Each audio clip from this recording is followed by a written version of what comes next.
Vous avez été blessé par quelqu'un en qui vous aviez confiance. La trahison fait mal, la douleur semble insurmontable et vous vous sentez incompris, comme si personne ne mesurait le poids que vous portez. Mais voici une vérité qui change tout. Dieu voit votre souffrance et il est déjà à l'œuvre. Même invisiblement, il agit avec justice, amour et puissance. Ce n'est pas à vous de régler les comptes ou de forcer la guérison. Votre rôle, c'est de lui faire confiance. Dans ce message, découvrez comment. Coach Caractère Gras, Dieu combat pour vous sa justice parfaite. Coach Caractère Gras, votre douleur a un but, elle vous prépare à un avenir plus grand. Coach Caractère Gras, le pardon libère sans excuser le mal, il brise vos chaînes. Coach Caractère Gras, la restauration vient, Dieu transforme les cendres en beauté. Votre histoire n'est pas finie. Laissez Dieu écrire votre victoire. Elle éternelle est près de ceux qui ont le cœur brisé. Il sauve ceux dont l'esprit est abattu. Psaume 34, 18. Imaginez un instant que vous avez été blessé par quelqu'un en qui vous avez confiance. La douleur est profonde, la trahison persiste, et vous avez l'impression que personne ne comprend vraiment le poids que vous portez. Il y a des moments où la blessure est si vive qu'il est difficile de voir une issue. Mais que se passerait-il si je vous disais que Dieu voit votre douleur et qu'il est déjà à l'œuvre, même de manière invisible? Il n'est pas distant. Il est plus proche que vous ne le pensez, et il gère la situation bien plus complètement que nous ne pourrions jamais le faire nous-mêmes. Maintenant, parlons de ce qui se passe lorsque Dieu commence à intervenir dans la vie de ceux qui vous ont blessés. Nous servons un Dieu qui n'est pas indifférent à notre souffrance. Il voit chaque larme, entend chaque prière et ressent la profondeur de la douleur que vous endurez. Dans le psaume 56, 8, David écrit « Tu as compté les pas de ma vie errante, recueille mes larmes dans ton outre. Ne sont-elles pas inscrites dans ton livre ?» Ce verset dépeint un Père aimant qui connaît les moindres détails de notre douleur. Quand vous avez mal, quand votre cœur est brisé, souvenez-vous que Dieu vous regarde. Il sait exactement ce que vous traversez. Rien n'échappe à son attention. Non seulement il voit votre douleur, mais il la comprend à un niveau que personne d'autre ne peut atteindre. Jésus lui-même a expérimenté le rejet, la trahison et les blessures les plus profondes. Il comprend parce qu'il a parcouru ce chemin douloureux avant vous. C'est le fondement de tout. Dieu vous voit, il connaît vos blessures et il saigne souci. Il est déjà à l'œuvre d'une manière que vous ne comprenez peut-être pas encore. Il y a quelque chose de profond en chacun de nous qui aspire à la justice. Après avoir été blessés, nous voulons que ceux qui nous ont fait du mal soient tenus responsables de leurs actes. Voici la belle vérité. Dieu est juste. Il est le juge parfait qui voit tout et sait tout.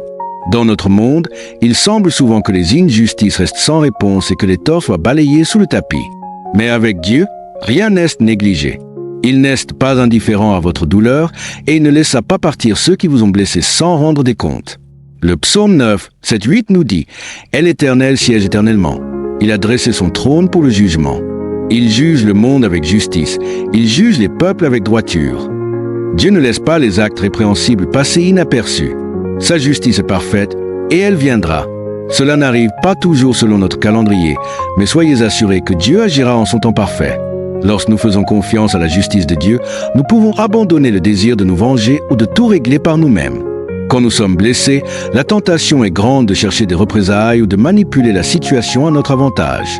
Mais quand nous faisons confiance à la justice de Dieu, nous pouvons lâcher prise.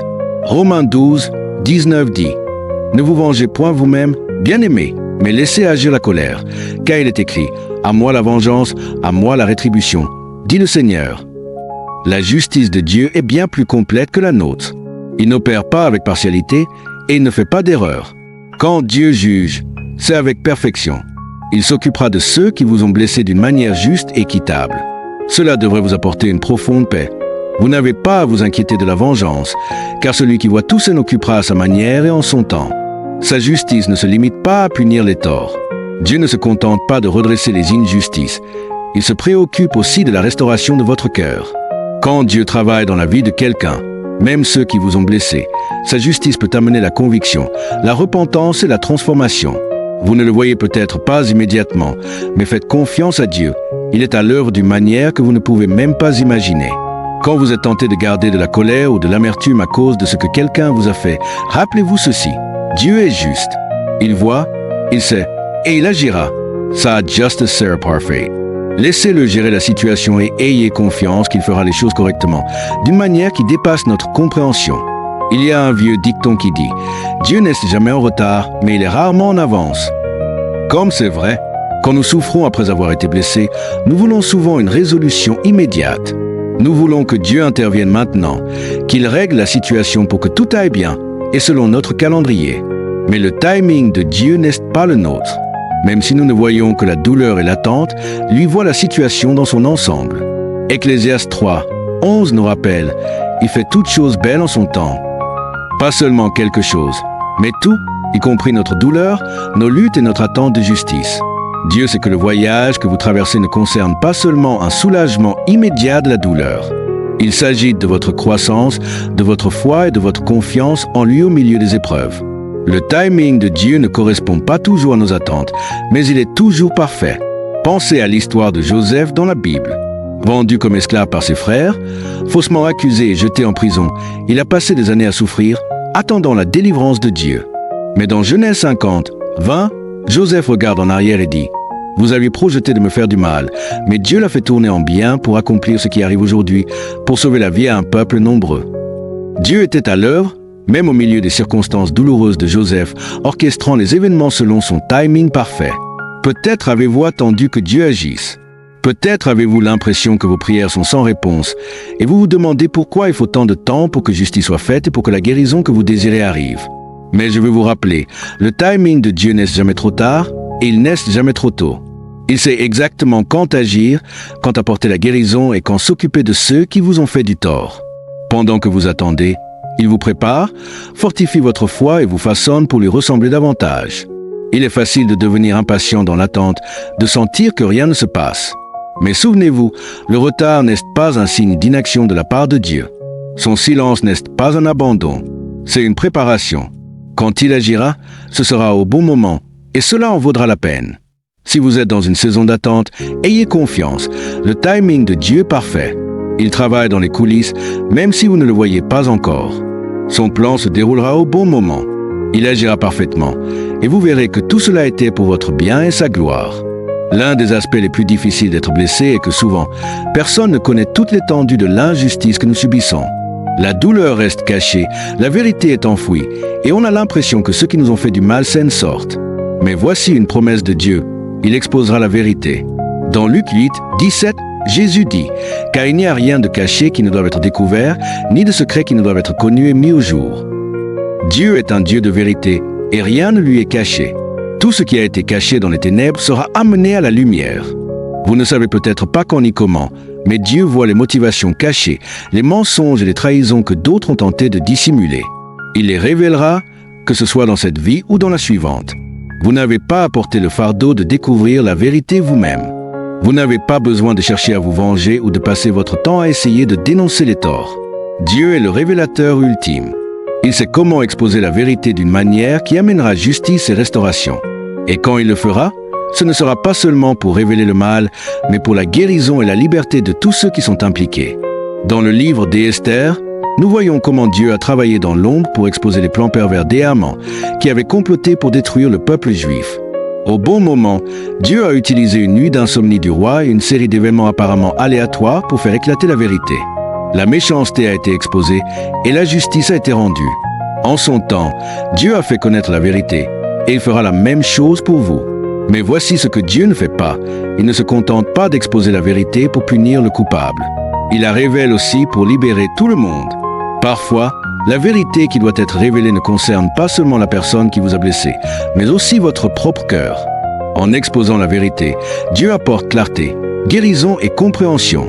Si vous avez l'impression que la vérité de ce qui vous est arrivé est enterrée et ignorée, ne désespérez pas. Dieu voit et la révélera en son temps. Faites-lui confiance pour montrer ce qui est caché et pour amener la justice là où elle est nécessaire. Quand il exposera la vérité, ce sera d'une manière qui glorifie son nom et apporte votre guérison ultime. Quand nous pensons à la justice de Dieu ou à la façon dont il gère ceux qui nous ont blessés, il est facile de se concentrer sur les actions extérieures, les mots prononcés ou les choses faites. Mais la justice de Dieu ne concerne pas seulement les actions d'une personne, elle concerne son cœur. Dieu ne regarde pas seulement ce qui vous a été fait, il regarde les problèmes plus profonds dans le cœur de ceux qui vous ont blessés. Il voit l'orgueil, l'amertume, le manque de pardon et la rupture qui ont conduit à leurs actions. 1 Samuel 16, 7 nous rappelle « l'Éternel ne considère pas ce que l'homme considère. L'homme regarde à ce qui frappe les yeux, mais l'Éternel regarde au cœur. » Dieu ne se préoccupe pas seulement des torts qui vous ont été faits, mais aussi de l'état de la personne qui les a commis. Il est facile de vouloir que quelqu'un soit puni ou qu'il subisse les conséquences de ses actes, mais le cœur de Dieu est toujours tourné vers la rédemption. Son désir est de transformer les cœurs, d'amener les gens à la repentance et d'offrir sa grâce, même à ceux qui nous ont blessés. Quand Dieu traite avec ceux qui vous ont fait du mal, il ne travaille pas seulement à vous apporter justice, mais aussi à guérir leur cœur, tout comme il a fait pour nous. Il donne aux gens l'opportunité de se détourner de leur mauvaise voie et de recevoir son pardon. Dans le livre de Jonas, Dieu a étendu sa miséricorde au peuple de Ninive, des gens qui avaient causé beaucoup de douleur et de souffrance. Dieu a envoyé Jonas pour les appeler à la repentance, et quand ils se sont tournés vers lui avec humilité, il les a épargnés. Cela ne signifie pas que Dieu ignore les actes répréhensibles ou que ceux qui vous ont fait du mal resteront impunis s'ils refusent de se tourner vers lui. Mais cela signifie que Dieu désire que tous, que ce soit vous ou la personne qui vous a blessé, soient guéris, restaurés et ramenés dans une relation juste avec lui. Dieu est dans le business de la transformation des cœurs. Il travaille dans le cœur de ceux qui vous ont blessé autant que dans le vôtre. De la même manière être que la personne qui vous a blessé n'est pas consciente de sa propre rupture. Peut-être est-elle aveugle à la douleur qu'elle a causée. Mais Dieu connaît son cœur. Il voit son besoin de guérison, son orgueil et son manque de pardon qui l'ont peut-être conduit à vous faire du mal. Et il peut la changer. Mais cela commence par le cœur. Alors, si vous attendez que justice soit faite, ayez confiance que Dieu travaille dans les cœurs de ceux qui vous ont fait du tort. Il ne veut pas seulement corriger leurs actions, il veut transformer leur cœur. Et parfois, il utilisera votre blessure pour amener cette transformation. Le même Dieu qui guérit votre cœur peut guérir le leur. Souvenez-vous, la manière dont Dieu traite ceux qui vous ont blessé va bien au-delà de ce que vous pouvez imaginer. Il ne travaille pas seulement pour la justice, mais aussi pour la rédemption des cœurs. Et quand Dieu touche le cœur de quelqu'un, le changement est réel et durable. Quand on a été blessé, on a parfois l'impression d'être seul, comme si personne ne comprenait ou ne se souciait de la douleur que l'on porte. Le silence de Dieu pendant ces saisons peut donner l'impression qu'il vous a oublié ou que votre souffrance est passée inaperçue. Mais je veux vous assurer aujourd'hui, vous n'êtes pas oublié. Dieu ne vous a pas tourné le dos. En fait, il est plus proche de vous que vous ne pouvez l'imaginer. Dans Ésaïe 49, 15, Dieu prononce ces paroles de réconfort. Une femme oublie-t-elle l'enfant qu'elle allait? N'a-t-elle pas pitié du fruit de ses entrailles? Quand elle l'oublierait, moi, je ne t'oublierai point. Quelle promesse incroyable! Même si le monde vous oublie, même si ceux qui vous ont blessé oublient la douleur qu'ils ont causée, Dieu ne vous oubliera jamais. Il ne vous abandonne pas dans votre souffrance. Il est profondément conscient de chaque instant que vous avez passé dans le chagrin. Il sait ce que c'est que d'être négligé, rejeté ou trahi, et il travaille en votre nom, même quand vous ne le sentez pas. Ses promesses demeurent, et son cœur pour vous est immuable. Nous pouvons nous tourner vers l'exemple des Israélites dans l'Exode.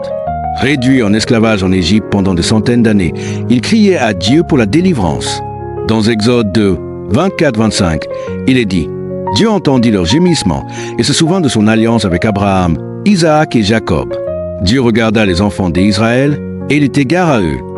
Même au milieu de leurs années de souffrance, Dieu était avec eux, écoutant leurs cris et travaillant dans l'ombre pour provoquer leur délivrance. Dieu n'a pas oublié la douleur que vous ressentez. Votre expérience n'a pas échappé à son attention. Vous êtes peut-être dans une période d'attente, mais cette attente n'est pas un signe d'abandon. L'attention de Dieu est sur vous. Son amour vous entoure et il travaille activement dans votre vie, même si vous ne le voyez pas. Le psaume 34, 18 offre une autre vérité réconfortante. Et l'Éternel est près de ceux qui ont le cœur brisé et il sauve ceux qui ont l'esprit dans l'abattement. Quand votre cœur est brisé, Dieu est proche. Vous pouvez vous sentir seul, mais la réalité est qu'il est là avec vous, marchant à vos côtés à travers votre douleur. Il ne vous quittera jamais ni ne vous abandonnera. Prenez courage, cher ami, vous n'êtes pas oublié. Dieu vous voit, il connaît votre douleur et il est avec vous au milieu de votre blessure. Ayez confiance qu'il travaille dans les coulisses, vous préparant pour ce qui vient ensuite. Le Dieu qui n'oublie jamais est toujours avec vous, toujours à l'œuvre et toujours fidèle. Quand nous avons été blessés, les blessures émotionnelles peuvent être si profondes qu'on a l'impression de ne jamais pouvoir être entier à nouveau. Parfois, les cicatrices de la trahison, du rejet ou de l'injustice semblent nous définir pour toujours. Mais voici la belle vérité. Dieu apporte la guérison. Pas seulement une guérison physique, mais aussi émotionnelle et spirituelle. Le psaume 147, 3 dit « Il guérit ceux qui ont le cœur brisé et il pense leurs blessures. » Dieu ne regarde pas simplement votre douleur de loin. Il marche avec vous, il ne vous laisse pas dans votre chagrin. Il vient à vos côtés et commence le travail de vous restaurer. Sa guérison n'est pas superficielle. C'est une guérison transformatrice qui atteint le cœur même de votre être. Pensez au ministère de Jésus sur terre. À maintes reprises, il a tendu la main aux brisés, aux blessés et aux exclus. Dans Luc 4, 18, Jésus a déclaré qu'il avait été envoyé pour guérir ceux qui ont le cœur brisé, pour proclamer aux captifs la délivrance et aux aveugles le recouvrement de la vue, pour renvoyer libres les opprimés. Il est venu pour guérir, pas seulement physiquement, mais spirituellement et émotionnellement. Et aujourd'hui, il est toujours dans le business de la guérison. Mais la guérison de Dieu n'est pas toujours instantanée. Comme une blessure physique, les blessures émotionnelles prennent du temps à guérir. Le processus peut être lent, mais il est toujours intentionnel. Vous ne verrez peut-être pas de résultats immédiats, mais ayez confiance. Dieu est à l'œuvre pour apporter la plénitude là où il y avait autrefois de la rupture. Dans l'attente, il vous façonne, vous affine et vous prépare pour ce qui vous attend. La plus grande vérité sur la guérison est qu'elle ne vient pas de nos propres efforts. Nous ne pouvons pas nous guérir nous-mêmes. Mais le Dieu qui nous a créés, qui comprend notre douleur et nos blessures, est le seul qui puisse apporter une vraie guérison. Il ne fait pas que soulager la douleur. Il nous restaure et nous rend nouveaux. C'est comme l'histoire du potier et de l'argile. Quand nos vies sont brisées, Dieu prend ces morceaux et les façonne en quelque chose de beau. La beauté de la guérison de Dieu ne consiste pas seulement à remettre les choses comme elles étaient. Il s'agit de nous rendre plus entiers, plus complets et plus semblables à lui. À travers sa guérison, nous devenons plus forts, plus compatissants, plus conscients de son amour et de sa grâce. Notre brisure devient un témoignage de sa fidélité. Alors, si vous êtes dans un lieu de profonde blessure, souvenez-vous, Dieu vous apportera la guérison. Il ne vous laissera pas briser. Son amour et sa puissance peuvent réparer les blessures les plus profondes et il marchera avec vous à chaque étape du processus. Ayez confiance en sa guérison, appuyez-vous sur lui et laissez sa grâce vous transformer. Il est le grand guérisseur et il vous rendra entier à nouveau. Quand on a été blessé, il y a souvent un désir de justification, un profond besoin de voir la justice rendue, de voir la vérité éclater et d'être prouvé juste. Il est facile de sentir que ceux qui vous ont fait du mal s'en sortent pendant que vous restez dans la douleur et le silence. Mais je veux vous rappeler aujourd'hui, Dieu promet la justification. Vous n'avez pas à lutter pour votre propre justification. Vous n'avez pas à passer votre temps à chercher à vous venger ou à prouver que vous avez raison. Dans sa justice parfaite, Dieu s'en occupera. Le psaume 37, s'y dit, « Il fera paraître ta justice comme la lumière et ton droit comme le soleil à son midi. » Dieu voit votre cœur. Il connaît la vérité de ce que vous avez enduré et en son temps, il la fera ressortir. Il veillera à ce que vous soyez justifiés, non pas à cause de ce que vous avez fait, mais parce qu'il est un Dieu juste et fidèle qui se soucie de ses enfants. Dans Romains 12, 19, Dieu nous dit, « Ne vous vengez point vous-même, bien-aimés, mais laissez agir la colère, car il est écrit, « À moi la vengeance, à moi la rétribution, dit le Seigneur. » C'est un puissant rappel que nous n'avons pas besoin de chercher à nous venger ou de porter le fardeau de la vengeance. Dieu est le juge ultime, et il gérera les choses d'une manière parfaitement juste et selon sa volonté. La justification ne ressemble pas toujours à ce que nous pensons. Elle ne vient peut-être pas sous la forme que nous attendons, et elle n'arrive peut-être pas quand nous le souhaitons. Mais nous pouvons avoir confiance que la justification de Dieu sera toujours en accord avec son plan parfait pour nous. Son timing, sa méthode et son résultat sont bien meilleurs que tout ce que nous pourrions orchestrer nous-mêmes.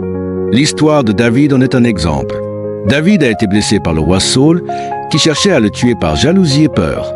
David a eu plusieurs occasions de prendre les choses en main et de tuer Saul, mais il a refusé. Dans 1 Samuel 24, 12, David dit « Et l'Éternel jugera entre toi et moi, et l'Éternel me vengera de toi, mais je ne porterai pas la main sur toi. » David a fait confiance à Dieu pour gérer sa justification, et à la fin, Dieu l'a délivré. Le règne de Saul a pris fin, et David a été couronné roi, non par sa propre main, mais par le plan de Dieu. Dieu vous justifiera en son temps. Il fera éclater la vérité, arrangera les choses et restaurera ce qui vous a été pris. Vous ne le voyez peut-être pas maintenant, mais Dieu travaille dans les coulisses pour assurer que sa justice et sa vérité prévalent. Vous n'avez pas à porter le fardeau de la vengeance. Faites confiance à la promesse de justification de Dieu et laissez-le être celui qui vous défend. Il est fidèle et il ne faillira pas. L'un des aspects les plus difficiles et pourtant les plus puissants de la guérison est le pardon.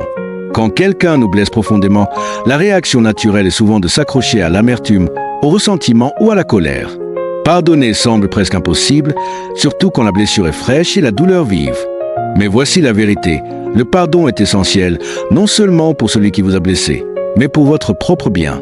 Jésus ne nous a pas seulement enseigné à pardonner, il en a donné l'exemple. Dans Luc 23, 34, alors qu'il était suspendu à la croix, entouré de ceux qu'il avait injustement condamnés, il a dit « Père, pardonne-leur, car ils ne savent ce qu'ils font. » Pensez à cela. Jésus, dans son moment le plus douloureux, a demandé à Dieu de pardonner à ceux qu'il avait crucifiés. Il a compris que le pardon n'était pas seulement une bonne chose à faire, c'était une partie nécessaire de la guérison et de l'avancement. Le pardon ne signifie pas excuser ce qui vous a été fait. Cela ne veut pas dire faire comme si la douleur n'avait jamais existé ou accepter le mal. Cela ne signifie pas non plus que vous devez continuer à faire confiance à quelqu'un qui vous a blessé. Le pardon, c'est lâcher prise sur l'emprise que l'offense a sur votre cœur. C'est abandonner l'amertume qui menace de vous consumer et confier la situation à Dieu. Dans Matthieu 6, 14-15, Jésus donne un avertissement sérieux. Si vous pardonnez aux hommes leurs offenses, votre Père céleste vous pardonnera aussi. Mais si vous ne pardonnez pas aux hommes, votre Père ne vous pardonnera pas non plus vos offenses. Le pardon n'est pas facultatif. Ce n'est pas facile, mais c'est un commandement. Et plus important encore, c'est un commandement qui apporte la liberté. Quand vous pardonnez, vous vous libérez de l'emprise de la colère et de la douleur. Vous permettez à Dieu de guérir votre cœur et vous vous libérez du pouvoir que le malfaiteur a sur votre vie. Dans Éphésiens 4, 31-32, Paul écrit que toute amertume, toute animosité, toute colère, toute clameur, toute calomnie et toute espèce de méchanceté disparaissent du milieu de vous. Soyez bons les uns envers les autres, compatissants, vous pardonnant réciproquement, comme Dieu vous a pardonné en Christ.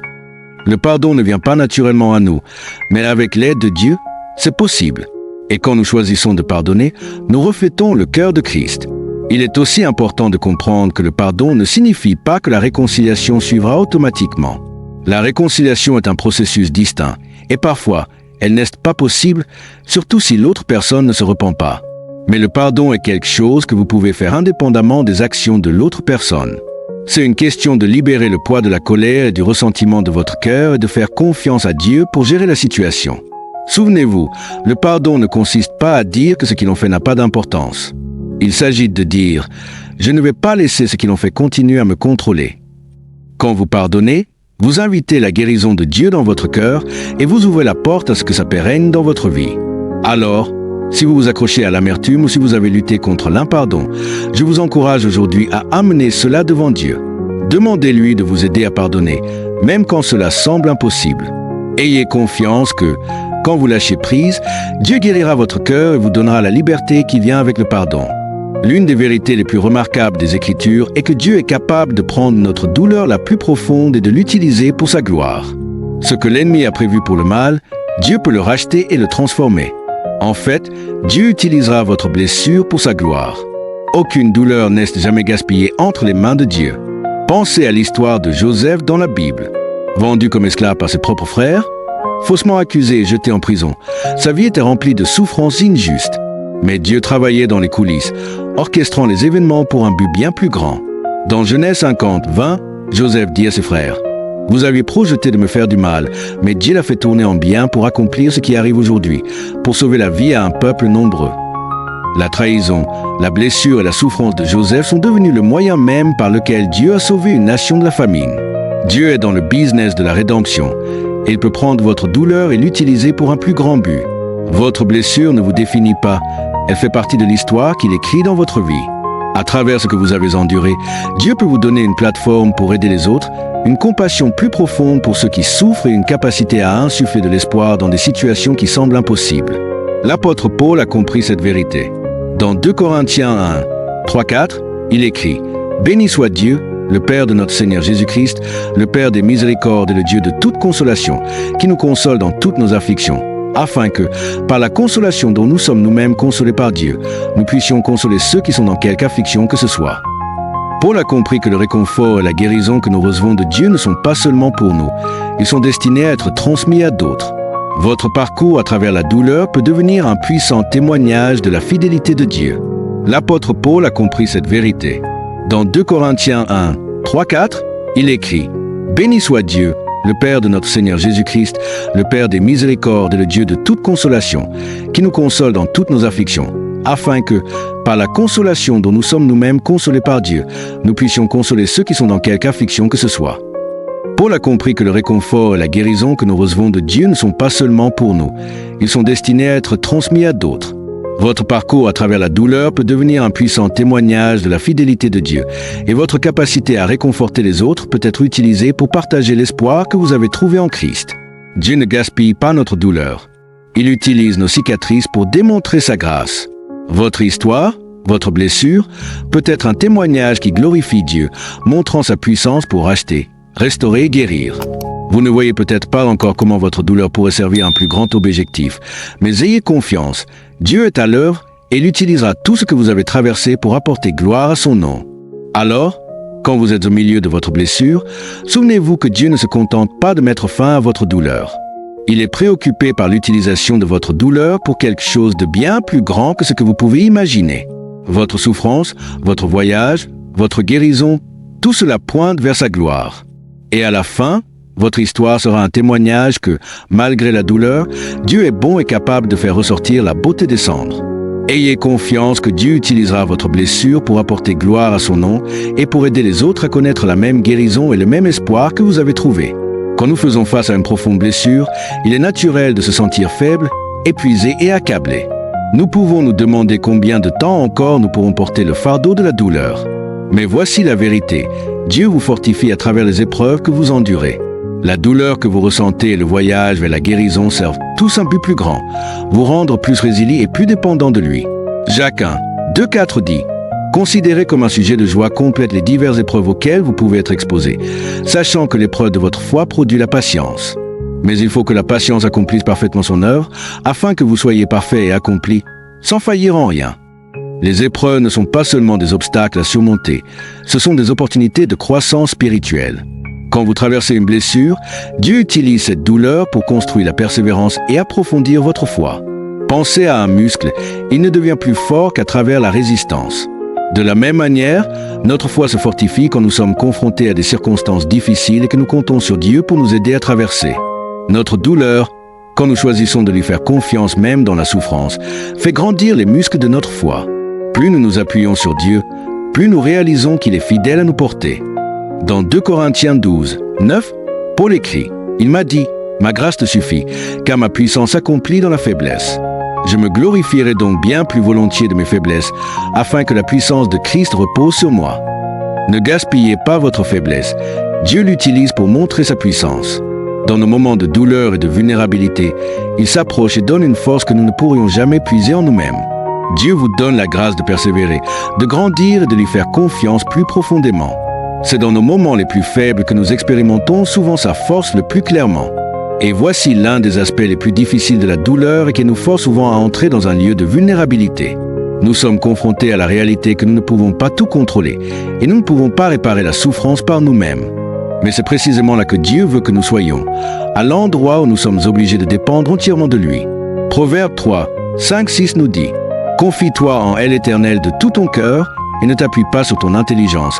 Reconnais-le dans toutes tes voies et il aplanira tes sentiers. » La douleur a une façon de nous humilier, de nous rappeler que nous n'avons pas toutes les réponses et que nous ne pouvons pas nous guérir nous-mêmes.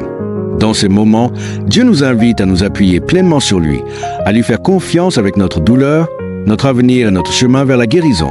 L'une des leçons les plus difficiles de la souffrance est de réaliser que nous ne voyons souvent pas la fin du chemin. Nous voulons savoir, quand la blessure cessera-t-elle de faire mal? Quand nous sentirons-nous à nouveau entiers? Quand les choses s'arrangeront-elles? Mais Dieu nous appelle à lui faire confiance au milieu de l'inconnu. L'apôtre Paul a parlé de cela dans 2 Corinthiens 1, 9.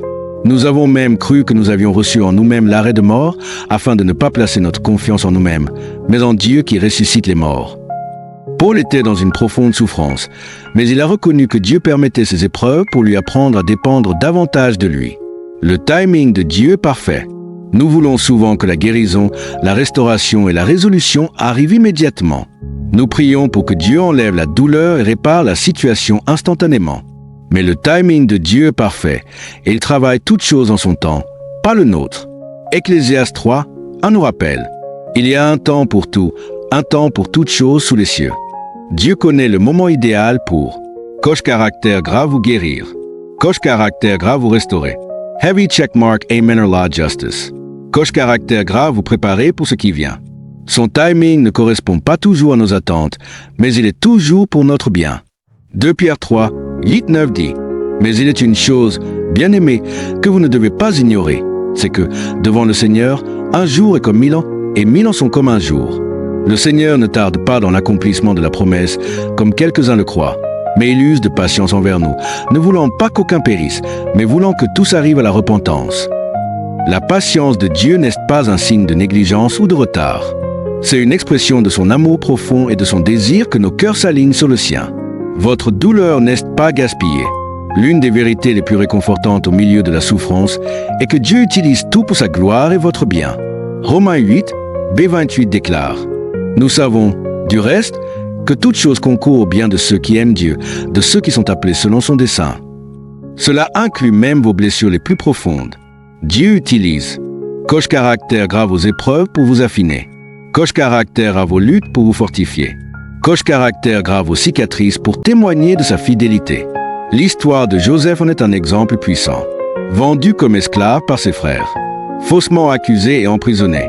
Pourtant, Dieu l'a élevé pour sauver des nations. Genèse 50, 20. Vous aviez projeté de me faire du mal, mais Dieu l'a fait tourner en bien pour accomplir ce qui arrive aujourd'hui, pour sauver la vie à un peuple nombreux. Votre douleur n'est pas un détour. Elle fait partie du voyage que Dieu utilise pour coche caractère grave vous préparer, coche caractère grave vous équiper, coche caractère grave vous rendre plus compatissant. Dieu vous restaure. L'une des plus belles promesses de Dieu est qu'il restaurera ce qui a été brisé. Joel 2:25. Je vous remplacerai les années qu'ont dévoré les sauterelles. Dieu peut restaurer. Coche caractère gras les relations brisées. Heavy checkmark law Pakes Purdue. Coche caractère gras la joie volée. Parfois, sa restauration ne ressemble pas à ce que nous imaginons. Il ne ramène pas toujours les choses comme avant, mais il crée quelque chose de nouveau et de plus beau à partir des cendres. 2 Corinthiens 5, 17. Si quelqu'un est en Christ, il est une nouvelle création. Les choses anciennes sont passées. Voici, toutes choses sont devenues nouvelles. Dieu vous définit, pas votre douleur.